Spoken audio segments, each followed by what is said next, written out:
जीवन हमें एक मौका देता है, इसलिए जब भी सही कॉलेज चुनने का समय आए तो सिर्फ मंगलायतन यूनिवर्सिटी आपके बेहतरीन भविष्य और सर्वांगीण विकास के लिए।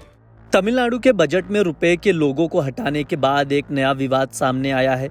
राज्य सरकार ने 2025-2026 के वित्तीय वर्ष के बजट में भारतीय रुपए के प्रतीक चिन्ह की जगह एक तमिल अक्षर का इस्तेमाल किया है, जिससे भाषा का विवाद और बढ़ गया है।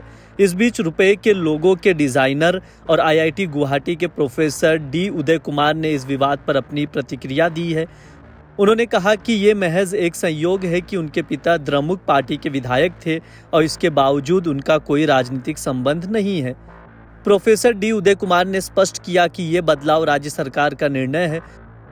उन्होंने आगे कहा कि ये राज्य सरकार की इच्छा है कि वे अपने राज्य की स्क्रिप्ट का इस्तेमाल करें और इसे लागू करें। मैं इस मामले में कुछ नहीं कह सकता क्योंकि ये पूरी तरह से राज्य सरकार का फैसला है।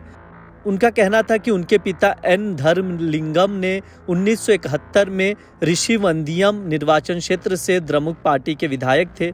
अब अपने गांव में शांतिपूर्वक जीवन बिता रहे हैं और इस फैसले से उनका कोई लेना देना नहीं है। उन्होंने ये भी कहा कि ये एक महज संयोग था कि उनके पिता द्रमुक से जुड़े थे और अब द्रमुक सरकार ने लोगों में बदलाव किया है। इस नए लोगों में तमिल शब्द रुबे का पहला अक्षर रु शामिल किया गया है, जो भारतीय मुद्रा का तमिल नाम है।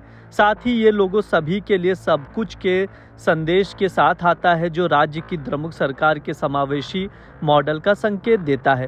प्रोफेसर कुमार ने कहा कि उन्होंने जो डिज़ाइन तैयार किया था वो भारत सरकार द्वारा आयोजित प्रतियोगिता के दौरान किया गया था और उनका डिज़ाइन चयनित हुआ था। उन्होंने ये भी बताया कि उनका डिज़ाइन केवल एक सरकारी आवश्यकता के आधार पर था, जो भारत सरकार की ओर से मांगी गई थी और इसमें किसी भी राजनीतिक एजेंडे का कोई असर नहीं था। इस प्रकार प्रोफेसर डी उदय कुमार ने स्पष्ट किया कि वो इस विवाद में नहीं पड़ना चाहते और ये सब सरकार का फैसला है।